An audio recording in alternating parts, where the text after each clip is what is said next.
घरातलं आवरतच होतो तेवढ्यात बहिणाबाई जायला निघायली सासरी. मग पटकन इकडं आलो आणि तिची निघायची तयारी होती. हे आमच्या वहिनी आहेत आणि आत्ताच लग्न झालेलं आहे तिचं नवीन, तर मग पाय वगैरे धुवावं लागतात वहिनीला.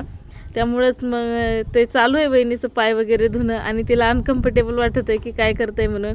पण आमच्याकडं पद्धत आहे, आता बऱ्याच ठिकाणी नसेल किंवा बऱ्याच ठिकाणी असेल, पण मग पाय वगैरे धुतले तिचे आणि दर्शन वगैरे घेतलं, कारण की पाया पण पडावं लागत असतं.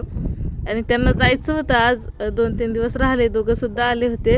आणि मग आज जायचं तर पटकन निघाली सकाळी लवकरच. ऊन होतं खूप त्याच्यामुळं, आणि दूर आहे गाव त्यांचं, 1-2 तास तर लागतात. त्याच्यामुळं आम्ही आवरतच होतो घरातलं, तेवढ्यात ती आली, म्हणते मी आम्हाला जायचं तर तेवढ्यात पटकन आलो. आणि बघा ते दादाने पर्स घेतली ना, म्हणून ते वहिनी हसत होते की दादा आतापासून पर्स घ्यायला लागला. आमचं इकडं काय चालू होतं आणि याने पूर्ण चिखल करून ठेवला. याला काही नको आहे, फक्त चिखल पाहिजे खेळायला. त्याच्यानंतर पप्पांनी इंधन आणलं होतं आणि हे बघा आकार या काडीचा कसा आहे. म्हणजे निसर्गाची किमया बघू शकता. त्याच्यानंतर एवढं इंधन आणलं, अजून आणायला गेले होते कारण की गॅसचा तुटवडा. आणि मग आमचं दोन्ही बाबूंचं असं खेळणं चालू होतं. हा म्हणतो मला याला मांडीवर दे. आईने जेवण वगैरे केलं आणि जेवण वसरवण्यासाठी थोडंसं थंडही आणलं होतं. चला, चॅनलवर नवीन असाल तर चॅनलला नक्की सबस्क्राईब करा. आणि बाबूसोबत असं खेळत खेळत असा संपवला दिवस.